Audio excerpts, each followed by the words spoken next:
Hello, everybody. How are y'all doing today? See, I told you I was going to be back here. I told you. So like I mentioned in the announcement, I need 10 people to start the game. And I do hope we get 10 people because it's going to be a lot of fun. So when we finally do it. So 10 people to start the game. Until we, what is that? And I do hope we Hold get on 10 a second. Okay, here we go.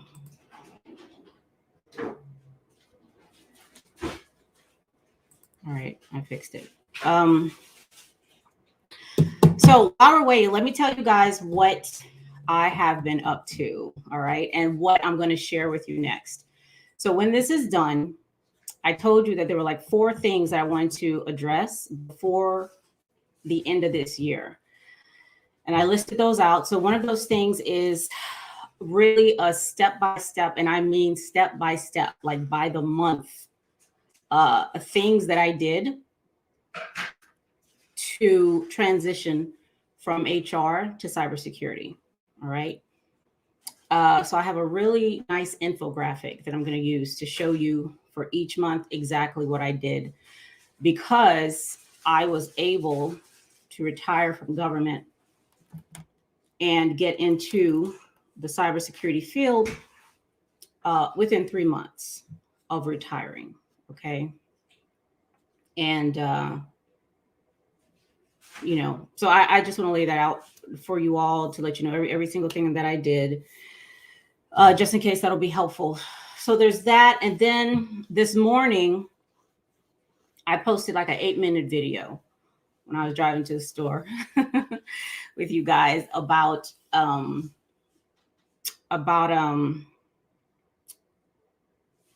I was talking about 2 things. One is the effort that I have in place for cybersecurity instructors and learners. So what I'm doing is I'm writing a book, and the book should be done by the end of January. Okay. It's not much of a heavy lift because I have all the content already. It's just a matter of, hi, unknown. Glad to see you, and you're very welcome. Well, given what you're saying, unknown. So part of the book is going to be for instructors, cybersecurity instructors.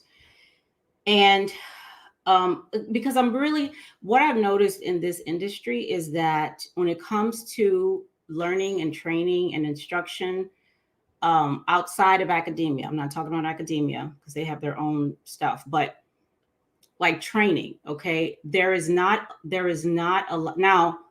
Formal certifications for the technical stuff, okay, for doing Splunk and all that, y'all, that's in the bag. Okay, we got that. But when it comes to learning design and evaluation and knowing what the various learning models are, the process to create training, I haven't seen that at all in this industry. Like, not at all, really. I have not, and that doesn't mean it's not there. Okay. It's just not there enough so that it's noticeable, And of course, having come, to this space, I've taken a lot of training. Okay. And I very clearly see, like, there was no planning behind this at all. It was like, do you know this topic? Okay, come over here and tell these people about it. And let's call that training. Okay. There's a whole bunch of that going on. So what I'm doing is, in the book, I'm going to talk about that. So it's pretty much going to be coaching cybersecurity instructors, right, on how to really use the tools that are out there, right, to help you stand out from other instructors and trainers. But the other side of that, though, is the learner. Okay. We as learners, I'm saying we, because I'm a learner too, but we as learners have become lazy. We're very lazy. We want to go to class, we want to go to a training course, and we want the instructor to do it for us, you know, because that's the way it happened in school. That's what teachers did, you know. When we went to class, I mean, everything was laid out. We knew when we had to write a paragraph how many words it had to be, how many sentences. Do you know what I'm saying? And we would, and I noticed that, I mean, it really stood out when I started homeschooling my boys. My boys are 12 and 13. I started homeschooling them this year. I had to break them out of that because I would give them something to do, okay, to bring back the next day. And the questions I would get are like that, like how many words do I have to write? You know, how many sentences? How far down the page? Do you know? I'm like, and this is creative writing, okay? But we get like that as learners. You know, nobody can learn for me or you. I don't care. Listen, you could have the best instructor that ever lived, okay? Ain't nothing gonna happen unless you decide to learn. Do you know what I mean? So we really do have to take, as learners, more responsibility for learning. So I can't just speak to the instructors. I got to talk to the learners too. You know, because having, you know, being a learner and having, you know, I had that mindset before where the only place I could learn was school. You know, that's crazy. and 100% not true. Okay, the only place I can learn is in a group with somebody who knows more than I do. You know, so the stuff that I have on my Epiphany channel, which is the channel I created when I first came on YouTube, before I got into cybersecurity, it's really a matter of just putting that stuff all together. Because in there I talk about, and it's not just training that's missing, it's evaluation. Okay. There's three things. You got learning, evaluation, and growth. Those three things go together. If you have a goal at all, whatever your goal is, you know, whether it's to get an A+ certification or to get married, all right, three things are right there. You got learning, evaluation, and growth. Okay. Evaluation is letting you know, okay, this is the big, this is the whole pie. All right. Now, when you evaluate, you take out, which is what evalue means, right? You take out from value.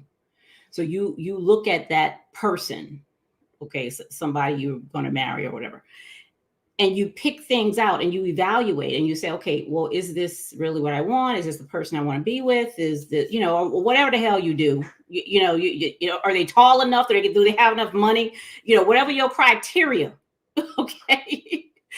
You know, and you evaluate, and then you make a judgment based on that evaluation. You know what I mean?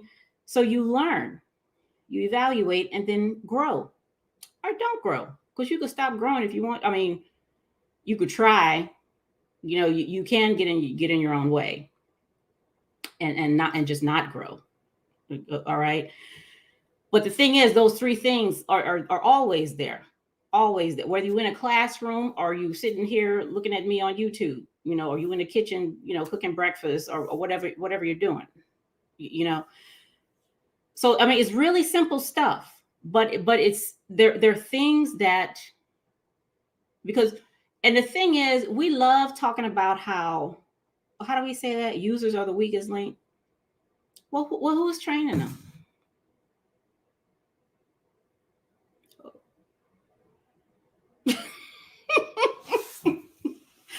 Training is primarily about behavior change. Okay. That's what it's about. We have to know more than what cloud security is to enact behavior change. Okay. You got to know way more than that. And just if any of you have children, or for those of you who remember your childhood and your teen years, I mean, when does telling you to do something change your behavior? You know what I mean? It's always if you want to do it, or if you have to see something. You have to see something positive in doing it, or something negative. If I don't do this, this thing is going to happen. So let me go ahead and do this. All right. It all goes back to you. It all goes back to the learner. It all goes back there. So the motivation to do it that's tied into creating, learning content in cybersecurity as well. All right. We real hung up on this hands-on, aren't we? Aren't we hung up on hands-on? I hear that 1,000 times a day. If I'm telling you, hands-on. You hear it a lot. Like that's the end all be all. As long as you got your hands on it, okay, that's going to do, give some behavior change and let you know what to do in different circumstances. Okay, which is another part of learning design that is not addressed. It's not addressed. I don't know if y'all remember this show on TV called Chopped. It's Food Network. These people get baskets of food. They don't know what's in there. They don't know what's in the basket. It's like three or four people, chefs. They're all chefs. Okay. And they all get the same basket and they all see what's in the basket at the same time. And they all have to make something delicious, okay, out of whatever weird old things are in that basket. A lot of times they've never seen these things before. I remember one time there was something in the basket. The person was allergic to it. Okay, she couldn't eat it, but she had to make something delicious or lose the competition. And she did. She was able to do that. That's different.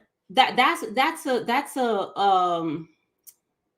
a very complex situation where you have no idea what's coming, but you still have to produce, That's a way different situation than me in the kitchen with a recipe book. No time limit. These people had like 20 minutes, I believe, to make the meals. Okay. I could be in all day. I got a cookbook on how to make bacon and eggs. Okay. We both cooking. I'm cooking. They're cooking. But it's a different situation. You have to learn and train in those various situations. Okay. It's no longer about performance at that time. That's called proficiency. Okay. It's like when you learn how to drive. When you learn how to drive, you get them little cones and stuff, and you got the person on the side of you. And when I was learning how to drive, the weather was always good. Okay. There was not one time when I was practicing driving and it was snowing outside. It was raining real bad outside. They had ice on the ground. No, never. The conditions were pristine. Okay. At least for me. So when I got my driver's license, I still had learning to do. I had never driven in the rain before. I never drove in snow. You know what I mean? So to think that, all you need is to put your hands on it and you good. Nah, man, that's not, no. There's a lot more. There's a lot more to it than that. And I think we're doing ourselves a disservice as a profession if we don't bring in all of that formal and informal learning design into what we are doing. Not the last video, but I think the one before that, I read for y'all from NIST, the NICE cybersecurity framework, where it said 85%, and we know this, of breaches have to do with human decision making, and that same presentation also said, NIST said, okay, NIST, they said that, contrary to what folks believe, including folks in the profession, okay, cybersecurity is much more than a technical issue. Okay, it's a people issue. It's a people issue. If you're trying to get people, and people are not machines, we don't just get orders in and the output is whatever no, we don't do that. Okay. So there has to be a deliberate design in what we're doing. So that's what I'm doing. I'm doing it on the instructor side and again on the learner side, because both are accountable for what they're accountable for. And hopefully I can have that out by the beginning of next year, because from that I'm going to and I talked about this like 2 years ago. Okay, on my learning channel I talked about it like 2 years ago, right? That I wanted to do this. Okay. And I've had a lot of time to observe, to try some things out, to test. A lot of the stuff I've tested with other people, and I'm ready to do it. So we're going to get this done. And like I said, the content is there. It's just a matter of putting it together and just doing a good job marketing it and all that. So we're going to do that. So for y'all that are in here, I said I'm going to start the game when I get at least 10 people. Okay. And if I don't get that, I'm just going to have to spend my $150. Okay. So go get your brothers and your sisters or something. Have them get on the other computer in a living room so we can get this game started.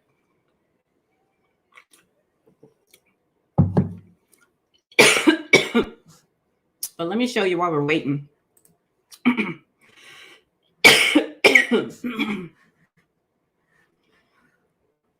Let me see. Why is this thing saying trying to connect?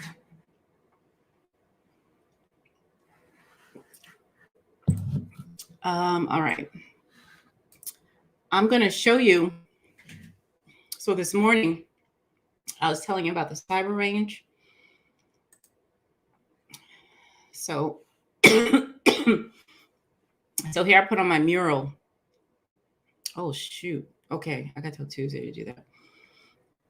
So I put on my mural the design. So here we go with design, right? How this thing is going to be. Now, this is incomplete. It's very, very high level. But you'll see the ideas that I have here that I was talking about in that 8-minute video this morning about how everybody on the cybersecurity team is going to be involved. We ain't benching nobody. Ain't nobody on the bench. Okay. We're all in the game. At least what I'm doing right here. Okay. Now you've never seen a cyber range where everybody was in the game. Okay. But you're going to see it here. So, where's my share button at?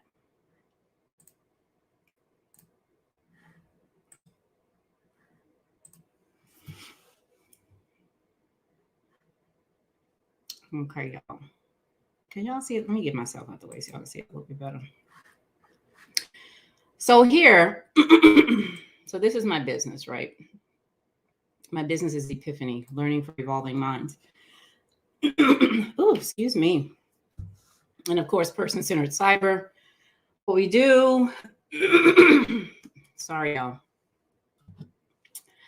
All right, so here we go. I don't know what I'm going to call this, but we'll figure it out. So the first thing, right, is I did a rich picture. Now, a rich picture is something that you do to find out, well, what's in the environment, okay? Because whatever is here, whatever goal you have, okay, your goal is to make $100,000, in your next job, okay? Whatever goal you have, the material to help reach that goal is right here, okay? It's in your current situation. Those are the building blocks you're going to have to use to reach $100,000. So that's what a rich picture is. It's showing me, okay, Cheryl, this is you and your business and, the stuff that's within your sphere of influence. And this is the stuff outside of it that somehow is going to impact what you're planning to do. So here we got, government is all over the place around here. And I intend to still, remain in and contribute to government. So that's there. We got the adversaries over here. These APT groups from CrowdStrike. they create those things right there, right? And then other stuff. So RMF, CompTIA, all these things that have to do with training. You have the CISO is in here, all that. All right. So that's the rich picture. And that's the planning. So from there, you find out, and I did a stakeholder analysis. It's not on here, but it's an Excel spreadsheet. But what I did was I put, okay, so who has high impact, high stakes in what I'm attempting to do? And this is the stakeholder analysis that I did. All right. The spreadsheet is much more involved than this and has a lot more information, but I'll show that at another time. And of course, things that I've researched to go into this. So those are the people who are involved. So from here, we come up here. So this is evaluation. What I'm showing you here, this process is the evaluation process. Okay. Evaluation goes at the beginning of a design, not at the end. Okay. At the beginning. So this is, this whole thing is about a system. So this is looking at the interconnections of the system. Okay.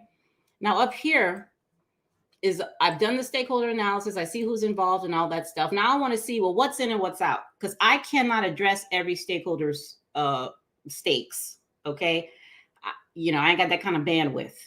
And many people who do this kind of stuff, that you have to prioritize certain people and certain groups. Okay. So that's what I've done here. So whatever I create, whatever the design is, I at least know that it has something to do with these things. And I know that because these are the things that the stakeholders, that they value. Okay. This is where their interests are. Look at demonstrated work proficiency. CISOs are about this right here. They don't care how many things whatever it's, they have to be compliant with certain things. But at the end of the day, at the beginning of the morning, in the middle of the afternoon, they are concerned with demonstrated work proficiency. Okay. So that has to be designed somewhere in this course, in this curriculum. Okay.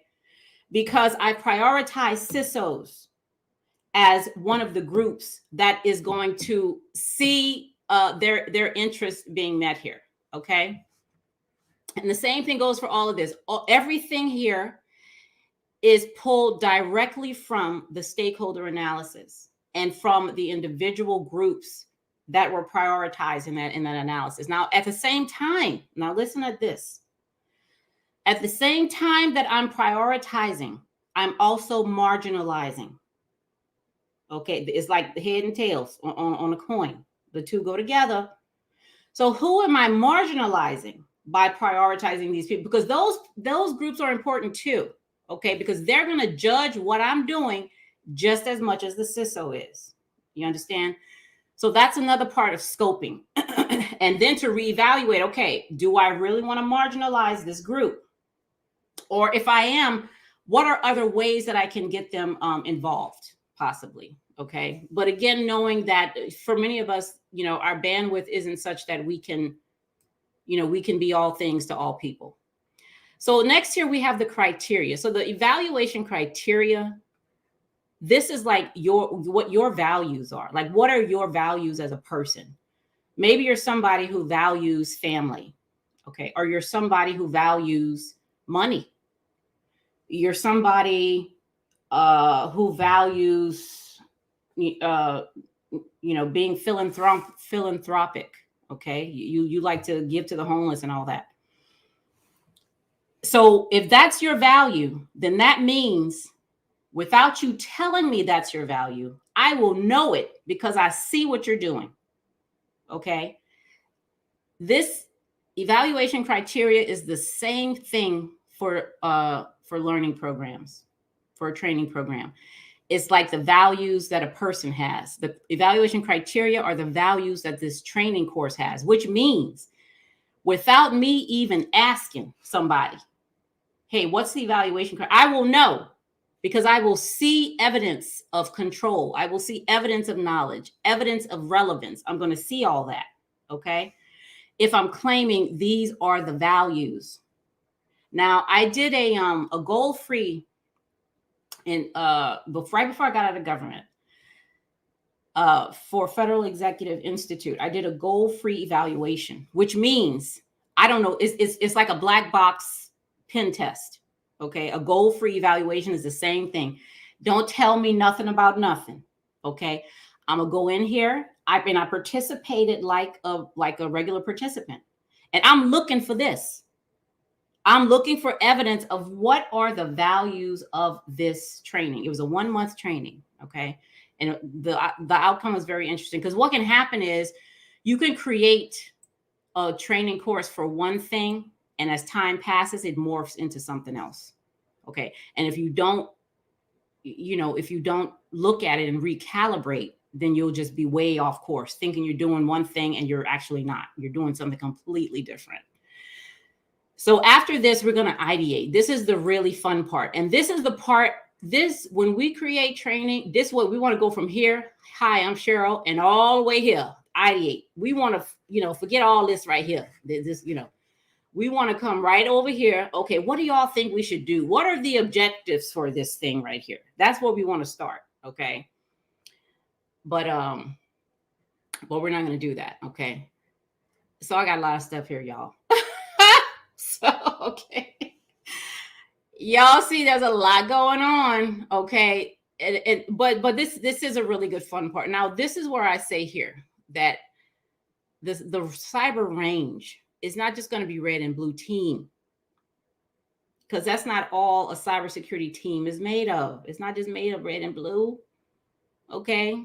I'm on the team. I don't pen test or put on sticks. Okay. But I'm part of the team. So where do I get to participate? Okay. So, and I have a lot of other stuff in here that, that I've put together from the scoping right here. Okay. All right. So the prototype. So we go from ideating to prototyping. So here's the prototype for what I'm thinking, what I'm designing. Okay. The business of cybersecurity, meaningful cybersecurity simulations in business environments. Okay. Okay. Looks like we need like 3 more people for us to start the game. Okay. So now it would be what you typically, I'm sure some of you have participated in cyber ranges, especially if you're red or blue team. Okay. But it's really, you're on a computer and you're in a simulated environment. Either trying to pen test into a place or, trying to protect the organization and all that. Well, there's going to be more than that. Okay.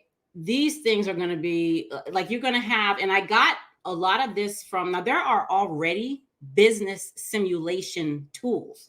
There's ranges for businesses. If you're trying to go work in a business, then you need to go to this range. Okay. And see how business works. There's already something like that. Okay. So what I'm doing here is I'm incorporating cybersecurity into that. Okay. Because a real range, like a real simulation, number one, you got a mission. Okay. You have a mission. You're in a business, you have a mission. Okay. Number 2, you got money. Somebody is budgeting something for cybersecurity. You don't just go up in there, putting firewalls on stuff and, you ain't asking nobody. You just in there, going rogue on the network. They don't work like that. Okay. So there's a lot of stuff in here. Threat modeling, network diagramming. What the hell does the network look like? Okay. So there's going to be some common things in each one of them. But also what I have here is I have particular businesses. The simulation will be for a particular business. I don't have names yet. So, we would have to come up with that. So applying a zero trust approach in a federal agency versus mitigating risk of a ransomware attack for a hospital. Doesn't that feel different? Just hearing that. Okay. Because what's here is what's not normally in a lot of those ranges. You have context. Okay. You're surrounded by context. And the thing is, Christopher Emdin, who's a person that I absolutely 100% admire. he came up with a learning design called reality pedagogy. Content, the stuff we talk about, that stuff is last. Or, you know, it's like second to last of 5 things that he talks about. Okay. So many more things are prioritized over the actual content. The actual 2 + 2 is 4, you know? So yeah, so we just have different business scenarios. And if you look at these businesses, this is a small business, threat hunt, hypothesis building and implementation in a small business, threat hunt and forensic investigation in an HBCU, a small business, an HBCU, a hospital, and a federal agency. All of them have different security requirements, don't they? They do. So in the simulation, you got to consider that. You can't just be doing any old thing you want to do. You know what I mean? For one thing, if you work for DOD has particular tools you have to use. Okay? You got to use this. You know what I'm saying? So this makes the thing, number one, it makes it more real for the person, for the learner. And then it makes it more real for the business. Imagine you're doing a simulation, you're on a cyber range doing simulations for a hospital, and you get a job in a hospital versus you doing a regular old cyber range, just, you know, there's really no context at all. You're just learning content, and then you go work for a hospital. You're going to have to, I mean, the onboarding is going to take you a lot longer. It's going to take you longer to hit the ground running because you don't know what the hell is going on. Okay. Hi, Ghetto Geek 414. Glad to see you here. So we want to, you know, and this wouldn't be all of them, right? And then the learner would be like a co-teacher. Don't I have something in here about peer teaching or something? You know, there's just a lot. It's, and I would be involved in this too as the policy person. Okay, I would actually be involved in the range, you know, as well as other. Do I have that wheel over here? Where's that wheel? I don't think I have it, but I don't think I have it on. I do though. Where did I put it? It's an InfoSec wheel. Are you guys? I'm sure you're familiar with that. Where did I put that thing? Ciao, it's somewhere on here. So this is what I'm working on right here. Active defense, AI applications for active defense. We're bringing machine learning and AI into this because that's where it's going. You know, that's absolutely where it's going, and where it has to go. You know, if we're going to be effective as we want to be. So from this, of course, this is the prototype. So we would test this and get the, you know, what do you call that? The MVP, most valuable product, and then revise, implement, monitor, and control. Okay. So that's one of the things that I'm working on. And again, like I said, it's not complete. I still have much to do with it, but at least I have a framework for it, you know, and I'm able to share it with you all and with other with other folks who may be interested. Because y'all hear me talk about this stuff all the time. You know, you do. I talk about it all the time, but I don't just talk. Like I do stuff. Okay. Which is why I be canceling all these things. I'm like, y'all, I can't make it tonight. Okay. I am tired. All right. I can't make it tonight. All right. So y'all, we got 6 people. I said 10, but we'll go ahead and start with 6. Now listen, look, we got 5 people now. Okay, let me see. Where's my notebook? No, I'm not gonna renege. I ain't gonna renege on what I said. I said 10 people. It's gonna be 10 people. Okay, I was about to give y'all a pass, but I ain't gonna do that. But I'm gonna get my notebook ready just in case. Okay. And if we don't do it tonight, we'll you know, when we do get enough people, we'll just have to do it then. All right. I guess y'all don't need $100 here around the holidays, huh? At least y'all here probably do, but you know, I guess some people don't. Let me get my pen together just in case. Okay. yeah, so that's what I have going on there. And so the next thing I'm gonna come on here and share with you all, like I said, is the me moving from HR to cybersecurity in 3 months. Okay, meaning I did not have a job for 3 months. Okay, all right, after leaving the federal government. Okay, and I'm also going to do a day in the life of a cybersecurity policy analyst. I don't see not one video on YouTube or Vimeo about a day in the life of a cybersecurity policy analyst. I see policy analysts, but not cybersecurity policy analyst. So I'm going to do that. And I'm also going to do, so I have several videos already about how to study to pass CompTIA exams, how to pass the PBQs, the performance-based questions. There's 2 of them on that I already have on this channel. Okay, those performance-based questions. But there's another, I'm gonna make one more video, okay, about a learning technique. I haven't done it yet, but I really want to introduce this to y'all because it works, okay? It works. Okay, let me just say it like that. I've tried it and I use it. It works, okay? And this goes toward what I was talking about earlier about the learner, like how the learner is responsible for learning, okay? And not the instructor is not responsible for learning, you know, the learner is. And okay, so there's that one, right? The learning technique. And I the last time I did this, I put them up to see what y'all wanted to hear more, you know, what was most interesting. And the one that I did was related to starting a cybersecurity business before 2022. So I already did that one. You say we are listening and ready to learn. Good. Great. So starting a cyber business. So I'm going to put the other ones up on my community tab to see what you guys, you want to hear first. Okay. So you're just going to rank them to see what you want to hear first. So I know that I'm giving you what you want. And what was the other one? There was another one. I have to go back and look at that list. I don't know. I'll have to see what that is.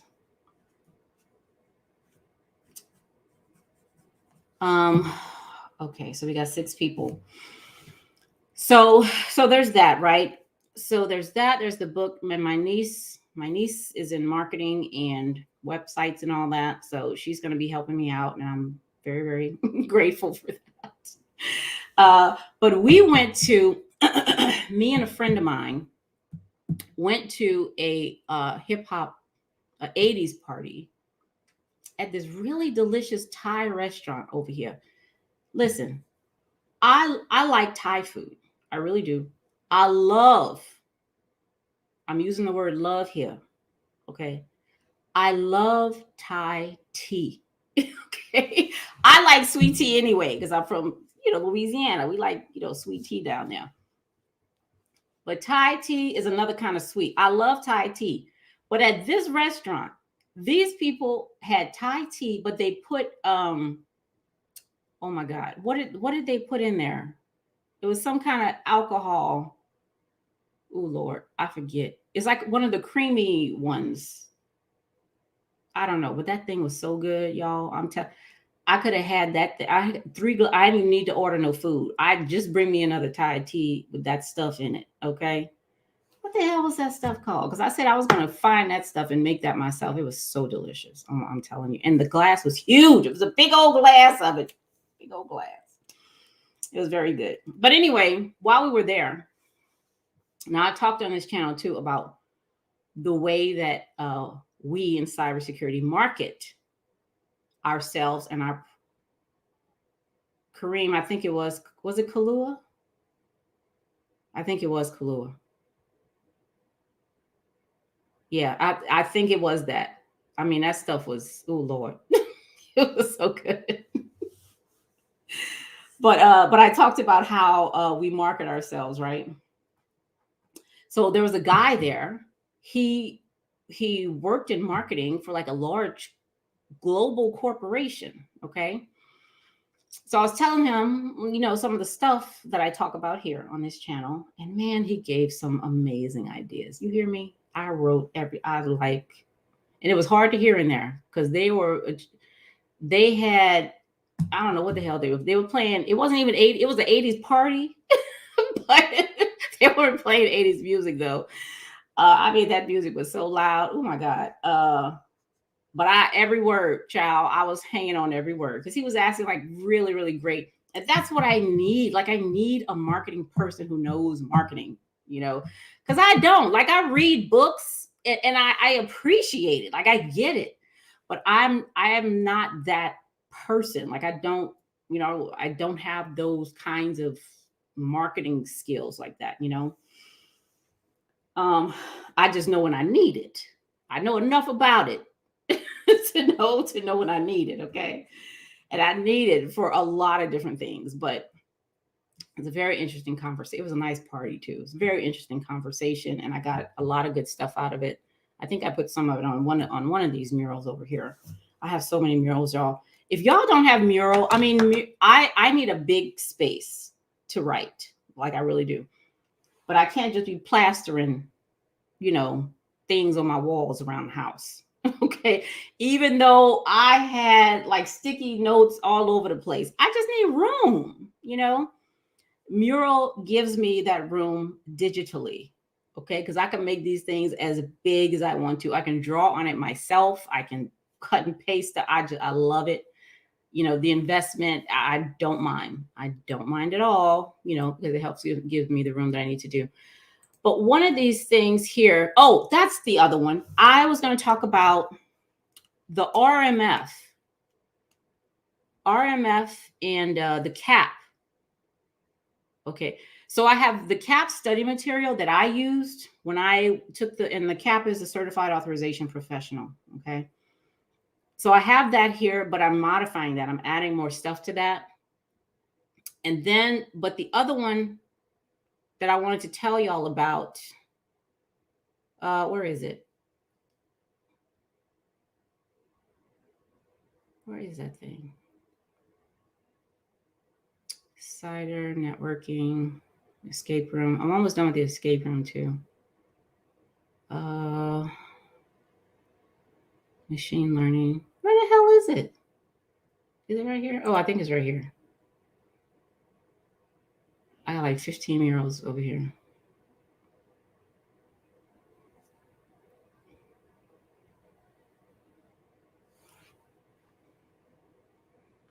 Okay, this is it. All right. So I'm gonna do a full thing on this, but while we're waiting, let me just give you a little snippet of what is gonna be. So Corey is familiar with this. I don't know if Corey's in here. So what I did here, right? Let me show you real quick. And again, you're going to get the full thing before the end of this month. But let me just give you a teaser.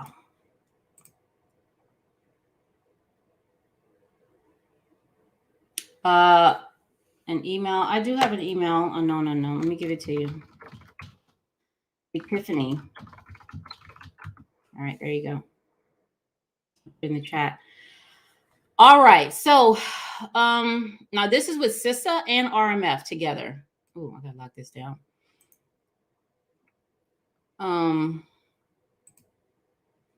Okay, so I start with risk. Now, one thing that you're going to read in the book, okay, the learning design is I really do subscribe to the idea that was it Socrates, Kareem, who was it, Socrates or Aristotle, one of them folks said how we never really how did they say that? We don't really learn anything new. We just remember what we forgot or something like that, they say. Okay. I really subscribe to that. Okay. Because I feel like from my perspective, that's the way I interpret it. Okay. So that's the way I build. I build content like y'all already know this. Okay, so my job here is to just remind you about what you already know. Okay, and the way I do that is by using stuff that you already know. Okay, so when talking about risk, I'm not starting with information systems and categories and all that. Okay, we're gonna get to all that. Okay, here I'm talking about day-to-day, like life. So the objective for talking about risk management here is to secure work making $200,000 or more per year. We're going to put that as your goal. And from there, we're going to talk about all these aspects of risk. Okay. And we're going to talk about a security plan for your goal to reach $200,000. You see what I'm saying? A risk threshold, capacity, all that. Okay. To show you that, number one, all this stuff in CISA, all this stuff in the RMF framework, you know this already. Okay, now let's just apply it in this domain. That's what we're going to do. So that's what I have up here. Now, for the CISA training that I actually have in Thinkific right now, okay, that's going to be published when I get off my arse and publish it, okay, is surrounding this business called the pleasure chest. All right, that's what the business is called. And you guessed right, it's a woman-owned manufacturer and supplier of sex tech. All right, innovations in technology related to toys and things like that. Okay, they have a mission. All right, and they have they got work to do. They have threat actors. They got all that. So you are getting a job here with the pleasure chest. And the pleasure chest is actually based on an actual business. Okay. I think it was 2 years ago. I talked about this in one of my Cybersecurity After Dark. There was a sex toy for women that won the highest award at some technical conference. I forget the name of it, right? But the owner of that business, it wasn't called the pleasure chest, but they took it away from her. Okay. Because they're saying it was not, it was an inappropriate thing or something. And it was like, she was like, wait a minute. Like, we have other individuals here selling dolls and stuff who've won awards. This thing was a little toy. Like, you know, it wasn't even obvious what the hell it was, you know? So, you know, I read about her story. So I said, you know what we're going to do is this. Yes, this is going to be the scenario for CISA and RMF. Okay. But what we're also going to do is make this real enough that we can actually inform people taking this course about this particular case, about sex tech, and how, you know, and how women are treated in that industry, you know, and possibly, you know, have some advocates for people who are, maybe they were unaware before, but now they're aware. They're aware, plus they got a CISA certification, okay, and an RMF cert, or you know what I mean? So I really want the content to reflect that kind of stuff. Like, it's not just, you're not leaving work to go learn. Like, you know what I mean? Like, this is the job. You know, the learning is the job. So the work, right? The word work is defined as, work is energy used to produce something. It's mental and physical energy used to produce something. Okay. Learning is work. That is work. Work is learning. That's one thing that got under my skin. Oh my God, it got under my skin. When so from here, you know, before I get to how I get annoyed, this is where we're going to move. Okay, so the pleasure chest is here. Here we have the CISA, you know, the parts of the CISA, the different domains and what they're worth, and then we're just going to run through here, you know, and just do what we do and do it well. And included in here is writing, honey. Okay. Writing in technical terms to non-technical people is an important skill to practice. It's not easy. Listen, I hear all the time. Now, because I understand a lot of what they're saying, I'm okay. However, when it comes to us communicating with the enterprise, these people got hired to do acquisitions. They got hired to do training. They got hired to be in HR. They got hired to work in facility. But we want to talk to them like they're, like they're in the profession. You know what I'm saying? Oh, Plato. It was Plato, Kareem. Thank you. We need to go sit down with that. Like we really do. Because don't nobody understand what all that stuff means. What the hell? What's one of the things I used over here? What's the email say? We are now using a global CDN provider and an SSL certified faster website. Ciao. So what we're going to do is break this down to plain language so an 8-year-old can understand what the hell you just said. Okay. So I'm going to finish this up, real quick. And we're going to go through this too. So that was one of the other things that I said I was going to do before the end of the year. So it's here.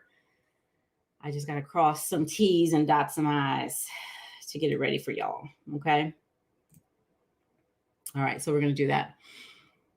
Oh, so I was saying in training, right? I could not stand it, and this is, I don't know, it's just the culture, I guess, where if you're, and this is another thing too, is that for some cases, you had to take leave to go to training.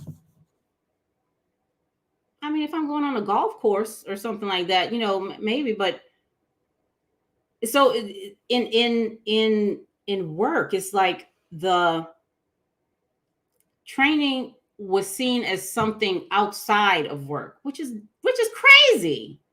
It's like, I don't know. It was just nuts. It's really, really nuts. And that's what I'm trying to do here, is to show that that's not true. That's not true. But learning is work.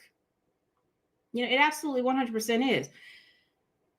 So you have learning as a platform, and then training as a project are the two things that I came up with for that. But we're not going to talk about that here. What'd you say, Kareem? Plato believed that we don't learn, we remember. This is because he believed that the inner part of us,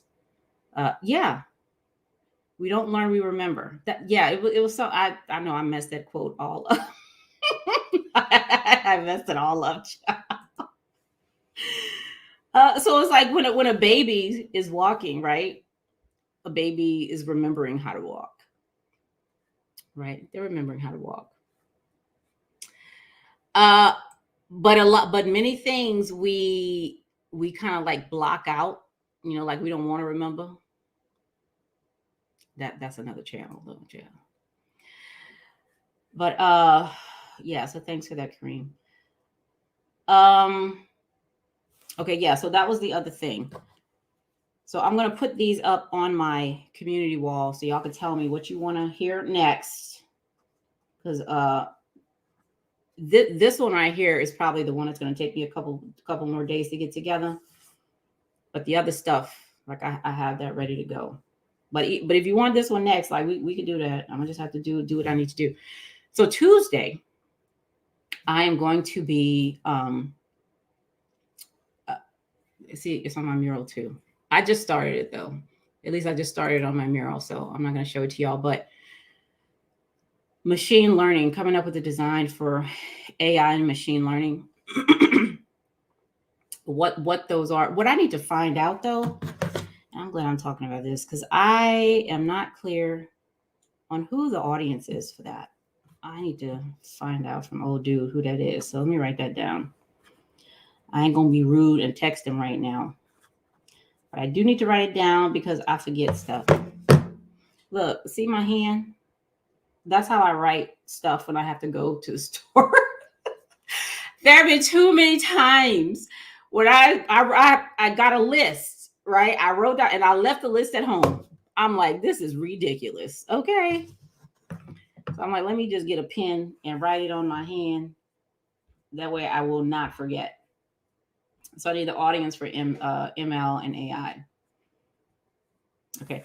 And I heard, so there's this guy that I met in government, and I've known him for a very long time. I haven't heard from him for a while though, so I need to check in on him. But we were talking about artificial intelligence, and you read the definitions, right? You read the definitions of AI. Let me see one definition of AI.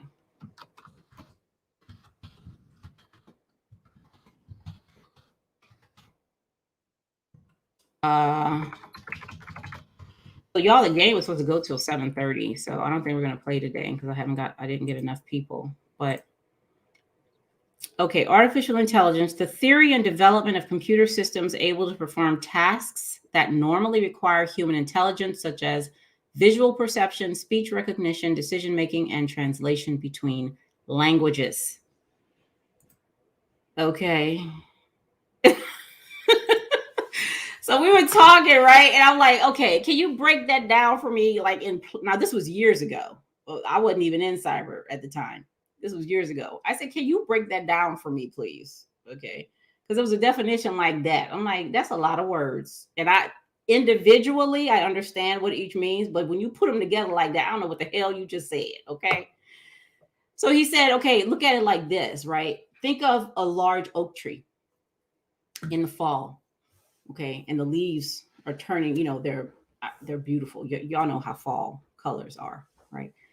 So there's still leaves on the tree, but there's a blanket of leaves on the ground.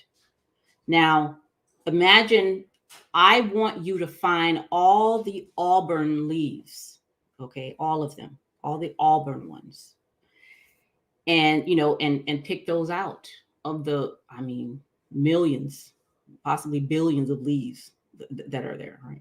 And he said basically that's what AI is able to do, but really, really quickly. And the way he explained it was like a human being could do it. It would just take forever. And then there would be mistakes but AI can do it, and mostly because humans, we are very limited in what we like, our choices, like what we can see. Our limitations, make it look like AI is just like magical or something. He explained it a lot better than I did, but I was like, okay, I get that. Like, I totally, I get that. I get that, which was a much better explanation, right? Than that thing that I just read. So yeah, so it's going to be artificial intelligence and machine learning, which is like an aspect of AI, right? And Google, what is it called? One of the examples that I use from my middle schoolers so they can see machine learning in action. I mean, there's a lot of things around us, right, that where we can see machine learning in action, but this is the more fun one. Okay, let me find it right here.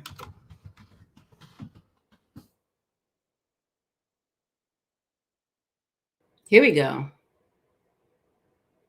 Yep, this one right here. So this is, it says, oh, let me show y'all what I'm looking at. This says,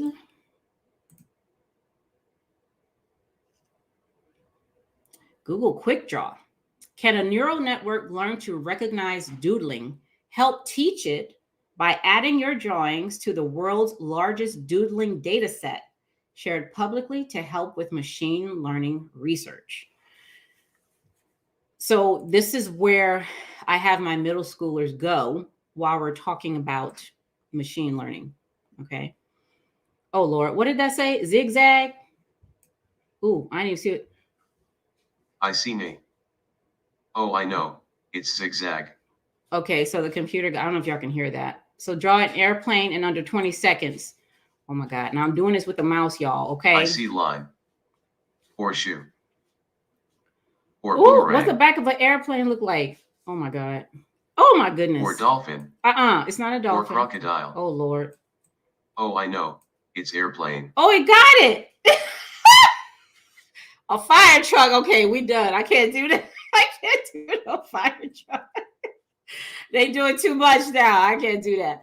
But that's one of the things that I use for machine learning as we're going over that thing. And it's real. I just be doing it just to do it, y'all. It's just a lot of fun. And I think, did I show y'all Google Draw before? No, I haven't shown it to you. Well, we're going to have to look at it. I'm talking to my son. He was living, you know. Yeah, so that's one of the things. So we're going to go through that. And again, like I said, I don't know who the audience is, but even if the audience is like people my age, we're going to do Google Draw. Okay. Because I like Google Draw.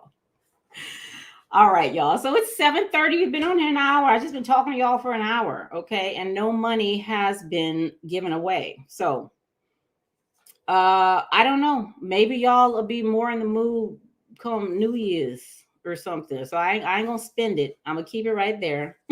I'm gonna keep it there, okay? And we'll see what happens around New Year's. So, because I do this with my family too. We do Zoom and we do what do we do? Treasure hunt. Like I'll give them an item and they have to go find it. But I told them if I don't have these many people, I'm not doing it.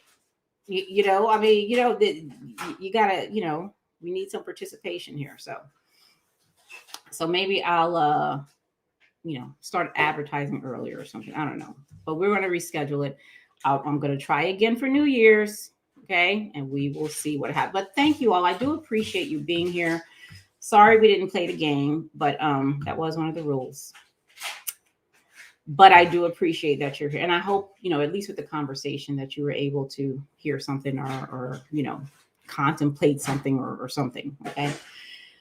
But so I'm going to see you back here. And right after I'm done with this, I'm going to put that poll on my community tab so you can let me know what you want to hear next. Okay. Y'all have an amazing evening. And hopefully I will see you next time. Okay. Bye, y'all.